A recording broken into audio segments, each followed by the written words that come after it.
Hey y'all, it's Molly Stark at Panhandle-Plains Historical Museum. I'm with the Education Department here, and today we're going to talk to y'all about the Dust Bowl. So the Dust Bowl happened because of Great Depression, which occurred in the late 1920s, early 1930s, high temperatures, and a lot of wind. And with wind comes erosion. So in the Panhandle Plains, from upper part of Texas all the way up touching Canada, we typically have grass that looks like this. So lots of teeny tiny roots kind of spread out. These plants are called monocots. Well, in other places you might be able to see plants that are more like this, where their roots are farther deep into the soil and they can grab on and hold the soil better. So because we have these monocot plants and because of their thin roots, we often see a lot of dirt in the wind and a lot of plants that just cannot hold on to the soil well. Because of this, whenever temperatures rose, the drought came, and people were losing money, wind kept coming as well, and we saw the Dust Bowl happen. The Dust Bowl happened from early 1930s to around 1936, 1937, whenever we actually got it kind of under control. The Dust Bowl was mostly known because of the extreme dust storms that came through the area. Dust storms could have dust that would rise hundreds of feet into the air and would stay for upwards a week at a time. Because of this, we see a period of time where people were banding together and just trying to survive. So I come to you today in our own Dust Bowl home. As you can tell, there are newspapers on the walls. A reason why they would do this is to make sure that the dirt would stay out and for insulation. Also, they would use it to read in their boredom, kind of like how we would read today and stuff like that. They just stuck it on their walls. A massive thing that led to people farming as much as they did was propaganda. Propaganda made it to where people came down into the South in floods because farming was supposedly that great. So I have some propaganda for y'all. If you can see, this is a massive watermelon. And propaganda is just fake news. It's basically where you are told one thing and it's not true, but it looks super enticing. As you can tell, this is a cart full of vegetables and fruits and stuff like that. And an interesting thing with this one is the guy on the carriage, how tiny he looks. This is a corn on the cob, as y'all can tell. And nowadays we don't really sit on our corn. Here is another corn on the cob. A bunch of cabbages. So if y'all have seen a cabbage before, the little like head of lettuce, that's what these are, all wrapped up on the carriage. That's the same picture, just a little different light. And then y'all know what these are potatoes, supposed to be potatoes, all kind of in that carriage together, and each one is about the size of that man. And this is supposed to be wheat. So the stuff that you put into bread, things like that, and the wheat here is towering over these men. So because people thought you could grow food that large, they came down here in swarms. So farming was high, drought was high, and it just led to this massive domino effect that caused the Dust Bowl. Within the Dust Bowl, people they lived their lives and they made adjustments. Like people do. We are very adaptable, and as such, we do what we can to survive. So people back then would take everyday cloths like this. These are flour sacks that they would cut open and use for different things. What they would use these for is to hang them up in the window, like you can kind of see behind me in our Dust Bowl home. We have a window so they could tack these on. Or what was mostly used with these was they would put them around their mouth and their face so that they could still breathe and try to, keep their respiration going as the dust was going all around them.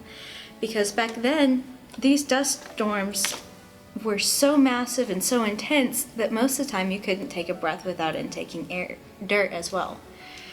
So people would go out, clad in these, and have those at the ready. Also, at the time, you have to think that during a dust storm, you can't see very well. There were accounts of people who put their arm straight out in front of them and couldn't see their hand during the dust storm. So people would get lost.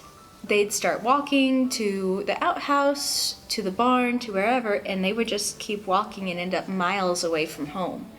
So in order to combat this, we have some rope here, and what they would do with this kind of rope is they would tie it around their stomachs or their wrists or whatever to go and work outside and be able to find their way back home. They would tie the other end to their house, to a loved one, have someone else hold it at the house, but they used this to stay pretty close to home in case they got lost.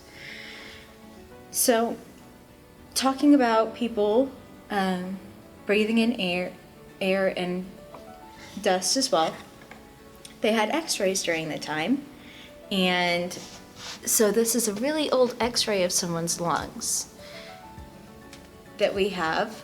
If you look super close, there are little bits of grains and dust in there from a man in the 1930s who lived during the Dust Bowl.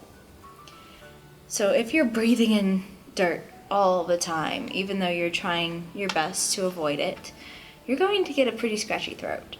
So people back then would drink something kind of weird, something crazy.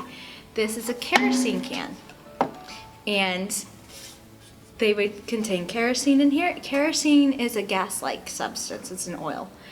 So people would actually drink kerosene to relieve their throat and to make them feel better. So it's like they're drinking gasoline. But as they drank this, it would help their throat. It would coat it kind of like honey or other stuff that we have today. It would coat it, make it feel better. But over time, with continual drinking of the kerosene, it would cause some people to die because it's not good for your body at all. So people back then did a lot of stuff to try to keep up their daily health. So in the home, keeping up the daily health, we have Nile tooth powder, and this is kind of like toothpaste. It's just a powder instead. So they would put it a little bit on their brush and brush away with the water. They had doctor visits as well. So here we have some dental tools. Now if y'all notice, these dental tools from the 1930s look a lot like the dental tools we still use today. So dental hygiene and things like that really haven't changed within the past 100 or so years. And so during the Dust Bowl, you would wake up in the morning, all snug in the bed, all happy, and you'd have a dirt layer around you in the bed, around an inch high. So because of that, you woke up and you started washing your clothes and the cloths and all the stuff that you had every single day. So cloths like this would be washed, your bed clothing, clothes, anything and everything that started to get dirty would get washed as soon as possible. So the mother of the house, the daughter of the house would most likely be washing most of the day. In order to wash their clothes, they use something along the lines of this. This is a washboard. So they would put these in the very bottom of the bucket and they would scrub their clothes with a little bit of soap on this, and they would do that every few hours, just whenever the cloths got dirty during dust storms and stuff like that. Because dust was constantly coming into their home no matter how hard they tried to keep it out, because they didn't really have anything to airtight seal it back then. So they would also use a pail during the day to scoop out dust, to feed animals, stuff like that. We still use pails like this today as well, just tin pail. And y'all will probably recognize this. Everyone's probably shouting, it's a steering wheel! And you'll be correct, it is a steering wheel. Back then they didn't have power steering though. So if you see here, around the entire thing, it's wrapped in leather. And they did this for grip, for traction, stuff like that, so that whenever you're driving along without power steering like we have today, which makes it easy to steer the car, you could grab on and pull it to where you wanted it to go. And that's why some really old cars have a knob right here as well, so that you can just grab it and twist it all the way around. Also during the day, a lot of people would quilt. So we have a quilt here, y'all can see, that has a lot of signatures on it. Each little square has a signature on it. And people would do that a lot during the time of putting something personal on their quilts. So signatures, names, anything that would help them remind them of their family, of life, of anything like that that gave them peace and solace.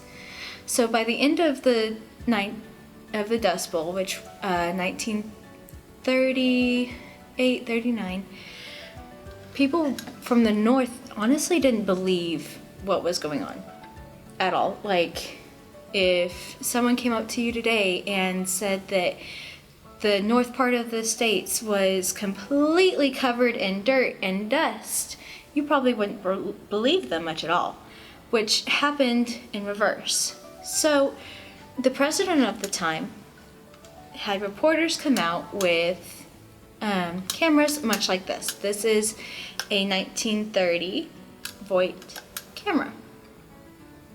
And what they would do back then is they would look straight down into it and take pictures like this. So the president found out because of pictures taken from these and a lot of other sources that this was going on, and eventually by whenever the end of the 1930s, whenever it hit 1940, was basically the end of the Dust Bowl from, you know, the top part of Texas to the upper part of Canada. That's whenever it pretty much finished. And from then, associations like CPR and other rules and regulations have kept the Dust Bowl from happening again. But to ensure it further, we need to make sure that we are conserving water, making sure that our crops are growing in ways that will make sure that no just flat dirt land is left open for wind to pick up, and that we are doing our best to keep wind erosion from happening. Thank you all for listening. This has been the Dust Bowl.